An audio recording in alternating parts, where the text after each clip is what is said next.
ETF index mutual funds నేర్చుకుని stock మార్కెట్లో రాణించాలనుకుంటున్నారా? వెంటనే ఈ నెంబర్కి కాల్ చేయండి. నమస్తే రమగారు. నమస్తే జయ. రమగారు, మీదొక వ్యక్తిత్వం, నాదొక వ్యక్తిత్వం, మన కెమెరామెన్ గణేష్ది ఒక వ్యక్తిత్వం, అంతే కదా? ముగ్గురు ఉంటే 3 రకాలు, ఒక తల్లికి 4 పిల్లలు ఉంటే 4 రకాలు. అసలు ఈ వ్యక్తిత్వం అనేది ఎలా డెవలప్ అవుతుంది?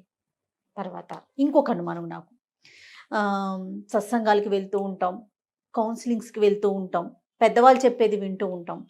అలా విన్నప్పుడు మన తత్వం మారుతుందా, మార్చుకుంటామా, లేకపోతే ఆ సిచ్యువేషన్ వరకే మారుతుందంటారా? చాలా పెద్ద ప్రశ్న జయ.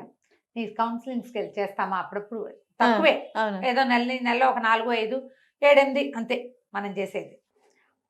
కొంతమంది ఉంటారు జయ, నా థాట్ ప్రాసెస్ ఇలా ఉంది, దీన్ని నేను ఎలా మార్చుకోవాలి అని అడుగుతారు. ఇంకొంతమంది ఇది చూడు, మాకు ఈ ప్రాబ్లం ఉంది, ప్రాబ్లంని సాల్వ్ చేసుకోవటం ఎలా అని అడిగేది ఒక రకమైతే.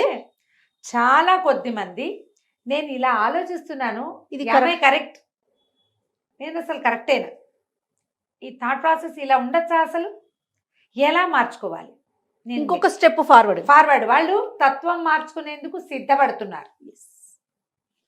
భూమి మీద 99% ఆడగాని, మొగ్గాని, పిల్లి కానీ, మేక కానీ, ఎలక కానీ, పంది కానీ తత్వం మార్చుకోవడానికి ఇష్టపడరు. నేను ఇలాగే ఉంటా, నాతోటి నువ్వు హ్యాండిల్ చేయి, సావు లేకపోతే నా పద్ధతి ఇంతే ఇంతే. ఖరాఖండిగా పోనీ నోటుతో చెప్పకపోయినా, నోటుతో చెప్పరు కొంతమంది ఉంటారు. కొంతమంది ఏమో మనలాంటి వాళ్ళు నేను ఇంతే, నాకు ఇలాగే వచ్చంటాం, మన స్ట్రైట్ ఫార్వర్డ్ తోటి. కొంతమంది ఉంటారు అట్లాంటివి ఏం చెప్పరు, కానీ వాళ్ళు అలాగే ఉంటారు, క్లెయిమ్ చేయరు, దిస్ ఈజ్ వా మీ అని చచ్చిన ఢంకా బజాయించి చెప్పరు. కానీ వాళ్ళు అదే. స్వభావాలు మారవు.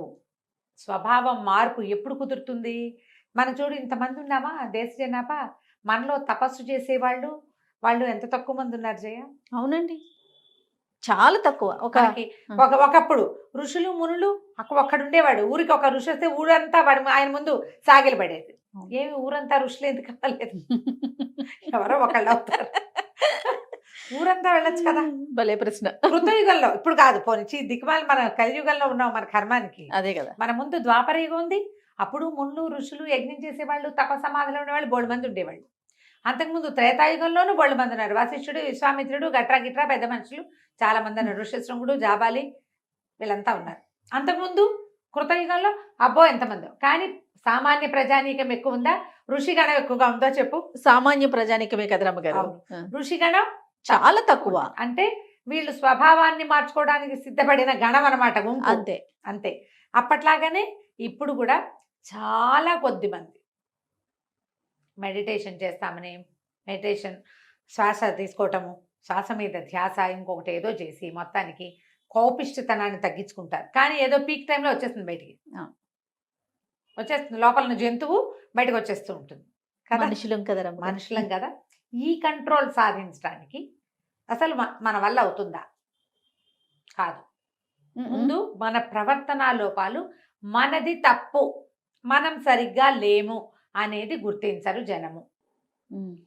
ఎవరి స్వభావానికి వాళ్ళు కట్టుబడి ఉంటారు, అంతే కదా. లోకమే ఇలా ఉంటుంది. ఇప్పుడు మనం ఏం చేయాలి? పక్క వాళ్ళని మార్చడానికి ట్రై చేయకూడదు, వాళ్ళ ప్రకారం మన జీవితాన్ని నడిపించుకుంటూ పోవాలి. నీ ప్రకారం నీ దారి నువ్వు నడు, నా ప్రకారం నేను నడుస్తా, మన ఇద్దరం కలిసి పక్క పక్కన నడుచుకుంటూ పోదాం. ఇప్పుడు చూడు, భార్య సమస్యలు తగ్గుతాయి అంటారా? చాలా సమస్యలు తగ్గుతాయి జయ. ఇప్పుడు మనం ఎంతసేపు మనం కరెక్ట్, పక్కవాడు తప్పు, మనలాగా పక్కవాడిని మార్చడానికి ట్రై చేయటమే కదా మన సమస్యలకు మూల కారణం. ఎవరి దారిని వారు వెళ్ళమని. భార్య భర్త చూడు, ఎవరి దారిని కొత్త పద్ధతులు తెచ్చేస్తున్నారు రామగారు. నీకు అలా అర్థం అవుతోంది, నేను అలా చెప్పట్లా. ఇప్పుడు పిసినారి భర్త, ఖర్చు పెట్టే భార్య, వీళ్ళకి ఏం చెప్తావు? విడాకులు తీసుకోండి, నీ దారి నువ్వు ఖర్చు పెట్టుకో, నీ దారి నువ్వు దాచిపెట్టుకో అని చెప్తావా? అలా కాదు, కలిసి ఏదో సాయిదా వాయిదాగా పొండి, ఆయనకి పిసినారితనం ఎక్కువ, కొన్ని విషయాలు నువ్వు జాగ్రత్తగా ఉండు, పాప ఆవిడ ఖర్చు పెట్టుకుంటూ చీరలో నగలో కొనిపెట్టిన ఆయన అని చెప్తావా? అంతే కదా. మీ ఇద్దరు కలిసే ఉండండి అని చెప్తావా? లేచకమండి ఎవరి దాన్ని వాళ్ళు అంటామా? అట్లా అన్నాం కదా. వీళ్ళిద్దరూ రెండో వాళ్ళని యాక్సెప్ట్ చేయాలి జయ. అది కదా రమ్మగారు ప్రధానం. అర్థమైందా అది ఇప్పుడు లేకపోవడంతోనే కదా సమస్య. నేనే కొత్త సిద్ధాంతం చెప్పట్లేదు, పాత సిద్ధాంతమే ఇది. ఎలాగా సముద్రంలో ఉప్పు, ఆ ఉప్పు ఒక్కటి తప్ప మిగిలిన అన్ని రుచులు ఉన్న ఉసిరికాయని కలపమంటున్నాం. అందులో ఏది లేదు ఇది పెట్టుకో దీంతో, ఇందులో లేనివన్నిటికీ అది వస్తుంది నీకు అని చెప్పుకోవటమే. అంతే రమ్మగారు, కరెక్ట్ అండి. తత్వాలు మారవు. ఎవరి తత్వం వాళ్ళదే. ఒక బుజ్జి కథ చెప్తా చూ, చాలా చిన్న కథ. పూర్వం అంటే సృష్టి ఆదిలో, ఇప్పుడు కాదు ఎప్పుడో, ఆరుని అని ఒక మహర్షి ఉండేవాడు. ఈ ఆరునికి ఆయన అడవిలో కూర్చొని తపస్సు చేసుకునేవాడు. అడవి నిండా జంతువులే, చెట్లు పొట్లు, చిన్న చిన్న పురుగులు గిరుగులు కీటకాలు ఎన్నో. భగవంతుడు అవన్నీ సృష్టించి వదిలిపెట్టాడు. ఆయన అనుకున్నాడు ఇవన్నీ ఎందుకు పుట్టించాడు దేవుడు, ఒక ఆడదాన్ని ఒక మగవాడిని మనుషుల్ని సృష్టిస్తే సరిపోతుంది కదా, అంతే, మనుషులు ఉంటే చాలు, ఓన్లీ మనుషులే కావాలి అని అనుకునేవాడు. అయితే ఒకనాడు ఏమైందట, ఆయన నదికి వెళ్ళి స్నానం చేసి వస్తుంటే ఒక పెద్దగా పులిగాండ్రు రింపు వినపడింది. పులి పరిగెడుతోంది. ఈయన అటు ఇటు చూశాడు. ఈయన వెనకాల కాదు, ఆ పులికి ముందు కొంచెం దూరంలో ఒక ఆడ లేడి, అది కూడా వెర్రి పరుగులు తీస్తుంది. ఆ లేడి వెనకాల పడింది పులి. ఈయన ఏం చేశాడు, అయ్యో అయ్యో అది పులి చచ్చిపోతుందేమో అని అనిపించింది ఆయనకి. ఈ పులిని మార్చేద్దాం అనిపించింది. ఆయన తన తపశ్శక్తితోటి ఇద్దరిని, మగ పులిని మగవాడిగాను లేడిని ఆడదానిగాను మార్చేశాడు. పరిగెడుతున్న పులి మగవాడిగా అయిపోయి పరిగెత్తడం మొదలెట్టింది. ఈ పరిగెడుతున్న లేడి ఆడపిల్లగా మారిపోయింది. ఆడపిల్లగా మారాక తొట్టుబడి చెట్టుకు ఆగిపోయింది. లేళ్ళు చెట్ల మధ్యలో ఇలా ఇలా ఇలా కాళ్ళు చాచి పరిగెడతాయి.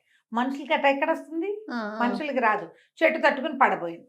ఈ వెనకాల పరిగెస్తున్న మగవాడు గబుక్కుని వెళ్ళి దాన్ని వాటేసుకుని నుంచోబెట్టాడు. పుల్లులు చేస్తాయి ఆ పని, ఏం చేస్తుంది, లటక్కని పట్టుకుంటుంది పులి. వీడు ఆ పని చేయలే, పట్టుకుని ఆపాడు. ఎవరమ్మాయి నువ్వు అన్నాడు. అన్నాక అనిపించింది ఏమిటి ఇది ఇంత అందంగా ఉంది అని.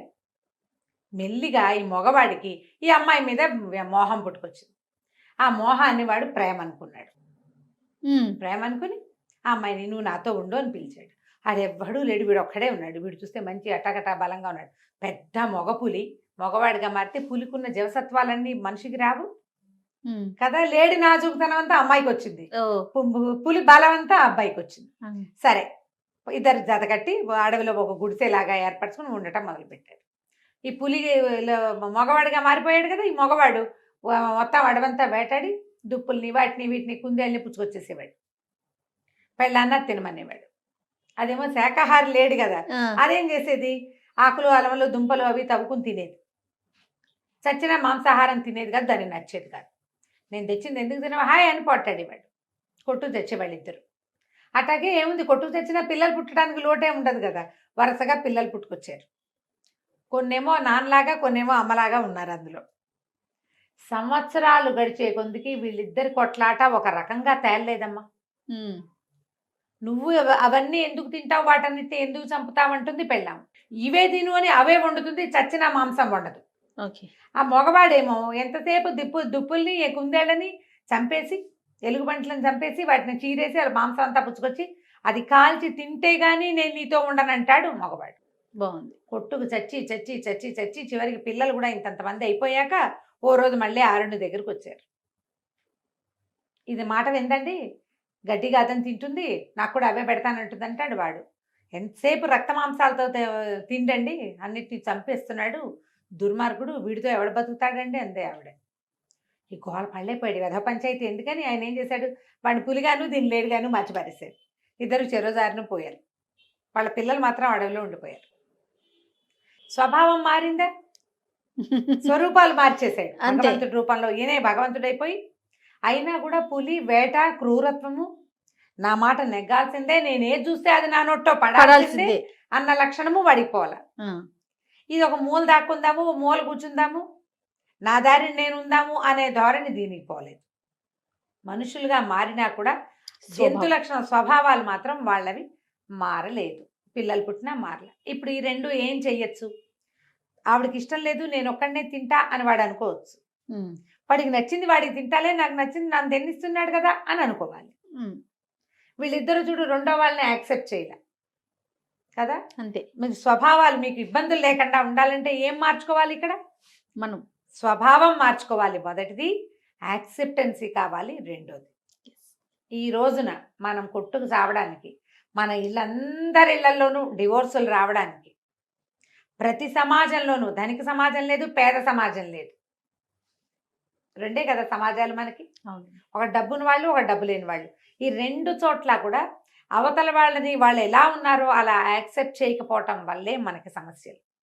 ఒప్పుకోవాలా ఒప్పుకోవద్దా జయదీన్? 100% ఒప్పుకోవాలి రమ్య గారు. ఎలాంటి సమస్యలకైనా సరే, ఏ ప్రాబ్లంకైనా మొట్టమొదటిది వాళ్ళని వాళ్ళుగా యాక్సెప్ట్ చేయకపోవటమే అతిపెద్ద సమస్య. అంతేనా? అవునండి. ఆలోచించండి, ఎంత చిన్న కథ ఇది. మనతో ఉండే వాళ్ళని మనలాగా మారిపోవాలని కోరుకుంటాం కదా అలా రమ్య ఎలా గారు. కుదురుతుంది? ఎలా కుదురుతుంది? వాళ్ళు వాళ్ళ మనలాగా స్వభావం ఆలోచించరు. కదా అది. అక్కడికి మన కడుపును పెట్టిన బిడ్డలకు కూడా అదే ఎక్స్పెక్ట్ చేస్తాం కదా రమ్మ గారు. వాడు మనలాగానే అంతే, ఉండాలనుకుంటాం. మనలాగానే మాట్లాడాలి, మనలాగానే తినాలి, మనలాగానే బిహేవ్ చేయాలి. అక్కడ ఒక వ్యక్తి, ఒక పర్సన్ అది గుర్తించాం. గుర్తించాం. కొన్ని కామన్ గా సమాజంలో అందరికీ ఉంటాయి జయ.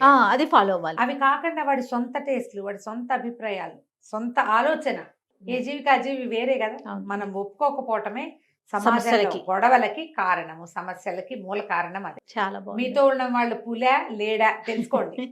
పులైతే పులిని పులిగాను, లేడైతే లేడిని లేడుగాని యాక్సెప్ట్ చేసేయండి. గొడవలు ఉండవు. మీరు ఇది కాదన్నా మీరు ఇంకో జంతువు పాల్పడతారు. ఈ జంతువును వదిలేస్తే ఇంకొక జంతువు. ఇంకో జంతువు అదే రకమో, అంతే కదా. అదే రకమో తెలియదు కదా. Yes. అందుకని కొత్త జంతువుల వేటతో కాకుండా భగవంతుడు మనకి ఏ జంతువుతోటి జత కూర్చాడో వాళ్ళతోటి ఉండడానికి ట్రై చేయండి. అద్భుతం.